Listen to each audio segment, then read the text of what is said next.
کوئی ایسی بات نہیں، اچھی بات ہے۔ ہاں جو فوت ہونے کے بعد معاملہ کہ جب خامد یا بیوی میں سے کوئی فوت ہو جائے تو یہ جو کہتے ہیں نا کہ پھر وہ خامد میت کو اٹھا نہیں سکتا، لحد میں نہیں اتار سکتا، یہ ساری جھوٹی باتیں کسی فرقے میں بھی نہیں ہے۔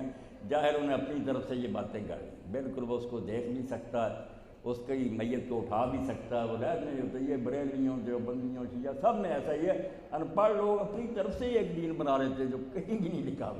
مرد کو یہ ساری چیزوں کا حق ہے، صرف اختلاف ایک بات پر ہے کہ عورت جو ہے نا وہ تو خامد کو چھو بھی سکتی ہے، نہلا بھی سکتی ہے، بعد میں اس میں کوئی اختلاف نہیں۔ مرد کے بارے میں اختلاف ہو گیا کہ اگر بیوی فوت ہو تو خامد دیکھ سکتا ہے، لحد میں نہیں اتار سکتا ہے کفن کے اندر لپی کو، میت کو اٹھا بھی مگر آیا اس کو ننگے بدن کو چھو بھی سکتا، نہلا بھی سکتا۔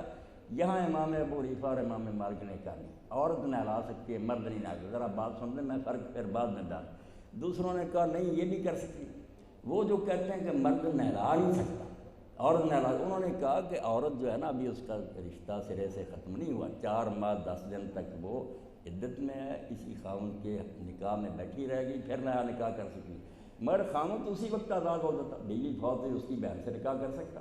شادی کے ساتھ، اس کا اسی وقت رشتہ ختم ہو جاتا ہے۔ اس لیے اب ٹچ نہیں کر سکتا، کفن میں لپٹ اٹھانا، چارپائی کو اٹھانا، لحد میں اتارنا، اس کا کوئی منکر نہیں، صرف ننگے بدن کو چھونے کا مسئلہ اختلافی ہو گیا کہ اب چھو بھی سکتا ہے، عورت چھو سکتی ہے، اس کو سب مانتے ہیں کہ وہ ابھی 4 ماہ 10 دن تک اسی کے نکاح میں، بعد میں اگر بچہ پیدا ہو جب تک وضع عمل نہ ہو عدت میں، مگر مرد کے لیے کوئی بھی اور کوئی بات ہے تو آپ پوچھیں، بڑی خوشی ہو۔